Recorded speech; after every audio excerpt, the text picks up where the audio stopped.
Voici les conditions que je vous propose de prendre en observation, qui sont à mon sens importantes, primordiales, si tu veux, plan d'exécution inévitable. Et si tu veux devenir un entrepreneur inévitable en 2026. La première condition, tu dois verrouiller ton identité, c'est-à-dire décider et agir et manager exclusivement ou au moins le maximum possible depuis la bonne identité. Deuxième condition, c'est d'avoir une seule priorité dominante, une seule étoile polaire qui va orienter toute l'année 2026 pour toi. Tout le reste doit être aligné le maximum possible et servir le maximum possible cette étoile polaire. La troisième condition, c'est d'avoir une architecture d'exécution qui est alignée et en cascade. Comment est-ce que je peux transformer la vision en plan structuré et organisé qui va me permettre d'avancer rapidement dans les actions et de façon sereine sans avoir à chaque fois à replanifier, à revisiter mon plan, à réfléchir, etc., etc.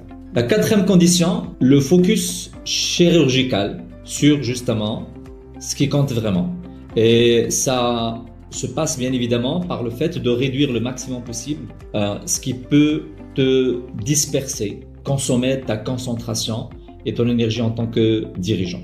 La condition numéro 5, c'est d'entamer une boucle d'implémentation et d'exécution qui va te permettre de mesurer à chaque fois ta progression, d'avoir une évaluation sincère et objective des résultats et de t'améliorer en fonction et sur la base de ces résultats.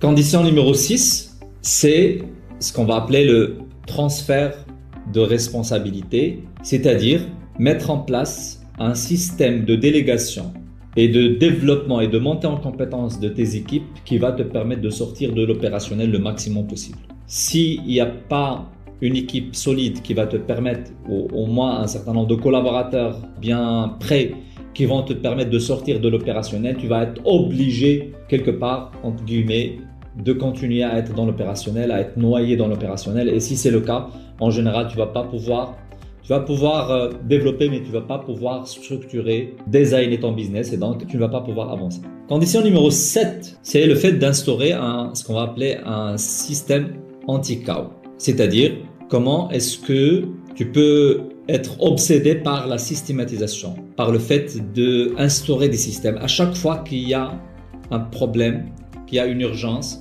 qu'il y a une défaillance, comment est-ce que tu peux, au lieu de juste répondre à l'urgence, bien réagir à l'urgence, comment est-ce que tu peux concevoir des systèmes qui vont faire en sorte à ce que ça ne se reproduise plus.